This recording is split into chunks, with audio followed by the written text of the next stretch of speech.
In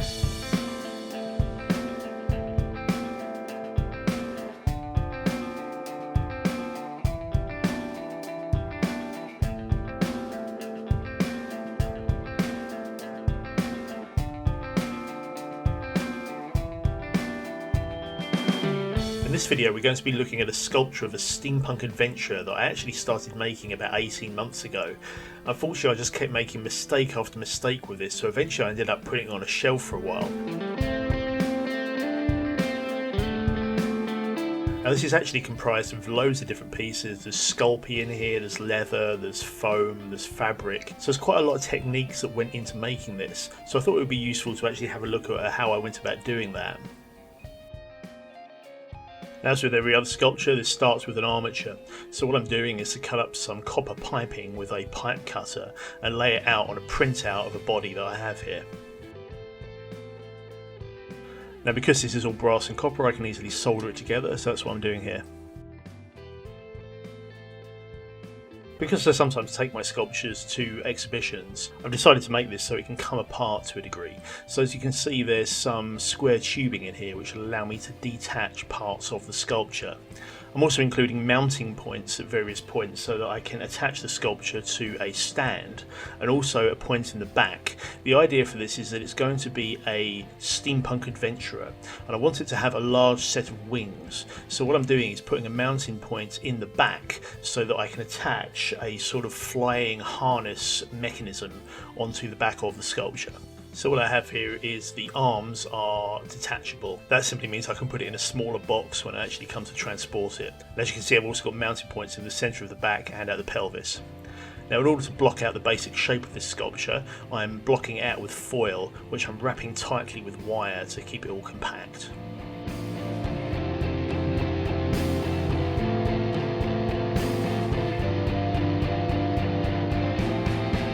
So I'm just blocking out the basic shape of the body here in grey Sculpey. This is actually clay that I've created by mixing two types of Sculpey together, the regular flesh coloured Sculpey and the slightly firmer grey stuff. Because the legs are going to be wearing form-fitting trousers, I've decided to sculpt those in. So I'm just putting some fabric fold detail in and also a belt.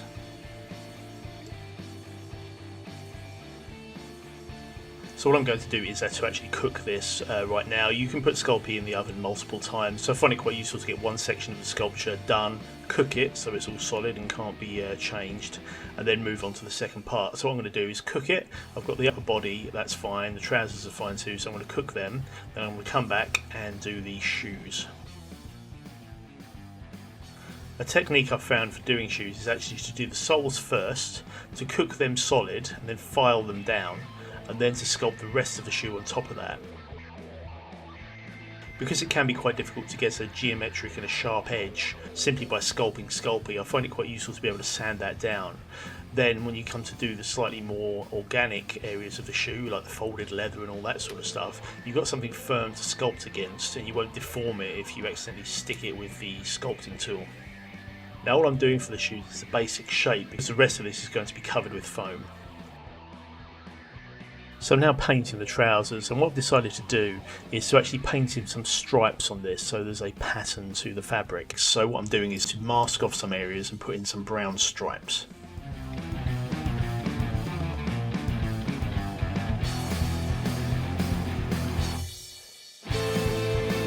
So in order to create some clothes for the sculpture, I'm using a technique that I've seen cosplayers use before, and that is to cover it in tape and then to peel that off, cut it into sections and use that as a pattern. So there's my pattern in masking tape, and I've just stuck that onto some paper. I'm now going to cut that out and use that as a template with which to cut my foam to size. I'm just using contact adhesive to stick these pieces together, and this actually worked rather well, I thought. The shape looked pretty good.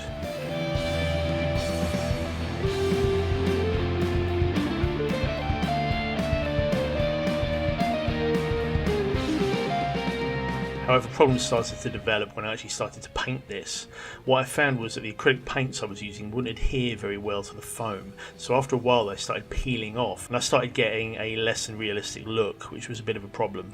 What I will say for foam though is that you can get some quite nice folds in it, as you can see here on the sleeve. Folding it up does create some nice realistic folds, which I think might be quite difficult to get purely by sculpting. If you heat up the foam, you can then deform it into the position, leave it a few seconds. Once it cools down, it will stay in that shape.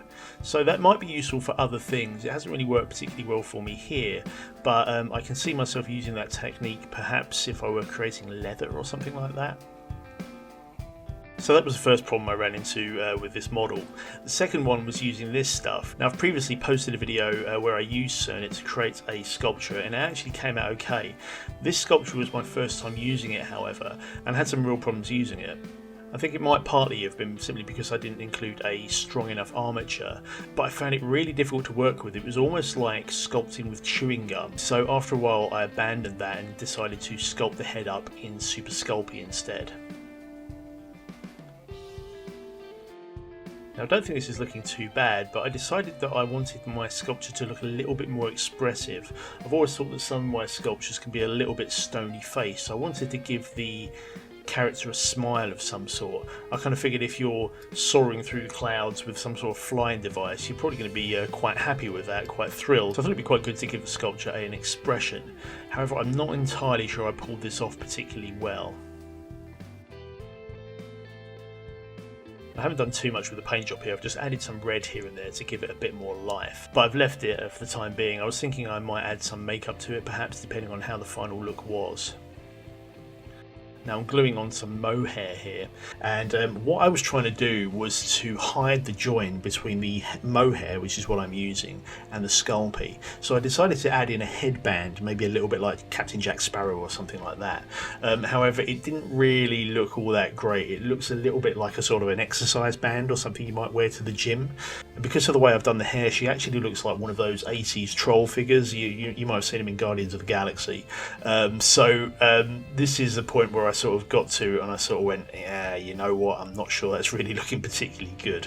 So I sort of lost interest in the sculpture and left it at this point.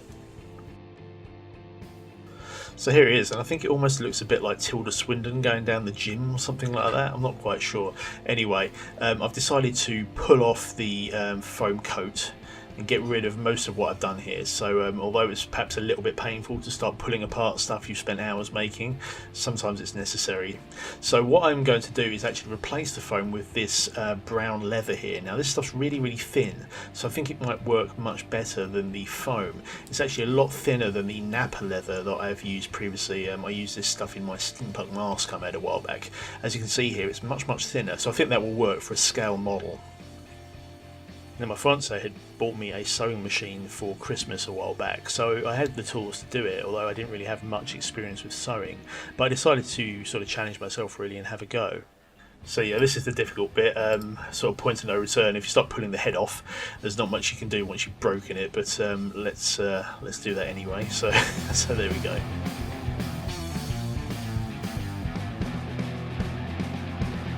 Now luckily I retained the pattern that I created previously, so I decided to go for a slightly different style coats here. The previous one I made was like a tail coat. In this case I'm just going to make a long sort of like a duster coat, I suppose, so I've altered the pattern slightly just to make it longer. Now I've mentioned before I'm not really an expert at sewing, so I'm not going to go into too much detail about how I did this, but it's really just a question of endlessly sewing different pieces together. But I was quite pleased at how this came out actually. This could have been a bit of a nightmare.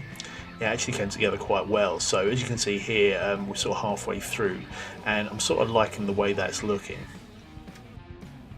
So you can also see here that the leather folds in quite a realistic way, so I think that's quite handy. Gives it a degree of authenticity. It looks quite real, I think, which is nice. Now of course I could sculpt all of this in and do just a pure sculpture, but I actually think it looks more realistic if you make it out of scale materials. And what I do want to do here is add some wire to the coat so that I compose it. So what I'm doing is to put some wire into the belt and into the clothes and gluing that in place so that I can then bend the wire and position the clothes in the correct position. Like I said, the idea is that this sculpture will be sort of mid-flight, so I want the coat to billow out behind her and for the belt to sort of be up in the air as though it's sort of floating in free fall perhaps. So the wire here will just let me pose that.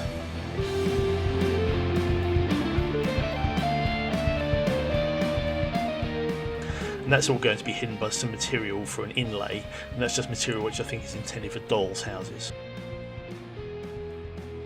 So the next thing to do is to create a new head. Always difficult to destroy a sculpture where you've spent hours working on it in the first place, but I'm not sure I entirely like that head, so let's have another go. So what I want to do is create a small piece to hold the irons in place. Then I'm going to sculpt up a head in monster clay. Now I've recently had some experience casting things up in dragon skin silicone, so I thought it might be cool to actually do a sculpture in dragon skin silicone and try and get that degree of realism that you can get with the rubber. So that was the plan. However, again, this is another mistake I've made with the sculpture. Once I had this all sculpted up and I'd made my mould, I put my dragon skin silicone in place. However, for some reason it hasn't cured. Now I'm not entirely sure why. I think it might have been something to do with the paint that was already on the model. I think it might have inhibited the cure in some way. Either that or it could have been the temperature in the workshop, but I'm not 100% that it was that. Nevertheless, when I pulled the mould open I still had a big gooey mess, so that was a bit of a problem. So that's now 3 heads down the drain, so this is now my 4th attempt. Now I had intended to do this with Super Sculpey, however when I looked in the cupboard I found that I didn't actually have any left. However I did have a block of Cernit, so I decided to have another go with this to see how I got on. I've posted a video looking at using Cernit before where I sculpted up a sort of an evil nature spirit type creature, so check out my previous video if you're interested in that. I also go through painting polymer clay sculptures in a few previous videos as well, so I won't go into too much detail here, but basically I'm just using thin washes of paint to add some colour to the sculpture. One thing I do slightly differently is I didn't have a detail brush available to me when I was doing this, so I decided to use a thin Sharpie marker to put in some thin black lines, and this actually came out alright to be honest. If I had a thin enough paintbrush available I probably would have used that, but I think this is fine because the face isn't going to be the primary focus of the sculpture anyway, so not that I want to skimp on detail, but I'm not going to go into as much detail as I otherwise might if this were a bust. And again, as with previous sculptures, I'm adding mohair to this to give it some real hair. And I'm just using some contact adhesive to secure that to the model.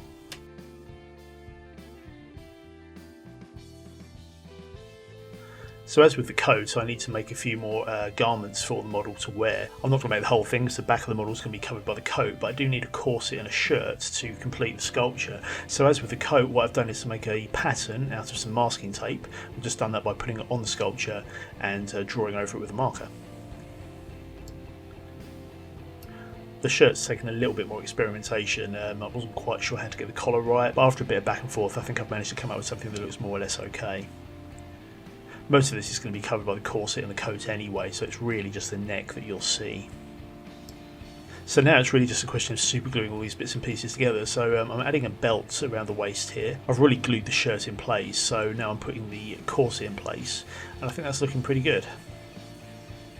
Now, of course, I realise I'm basically making a doll here, but so what? If you want something to look realistic, I've generally found that using the genuine materials, so using leather instead of trying to sculpt something up and paint it to look like leather, I find the real stuff generally looks better. And anyway, dolls are cool. Check these out. These are by a Hong Kong company called Hot Toys.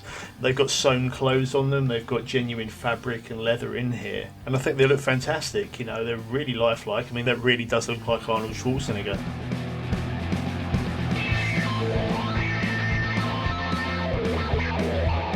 I've become a bit of a collector of these, and I just find them really useful. When I'm sculpting, I can look across the desk and say, right, that's the quality I need to aim for.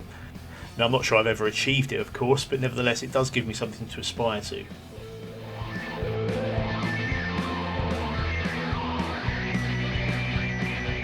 I've also used the same approach in previous models as well. For example, my Dead Space model that I posted a video about recently also has pieces made from many different materials, so it's not just a pure sculpture, it's a multimedia sculpture. It's got lots and lots of different bits and pieces in there. So I really do like that approach because I think it certainly adds something to the look of the piece. Anyway, I think I'm going to leave it there. Now that I've sort of rescued the model from the slightly dodgy state that it started with, the video's got a little bit long now, so I'm going to leave it for the time being. So thanks very much for watching. In the next part of the video, I'll be looking at creating some steampunk items to fully finish off the piece. But for the meantime, that's it from me.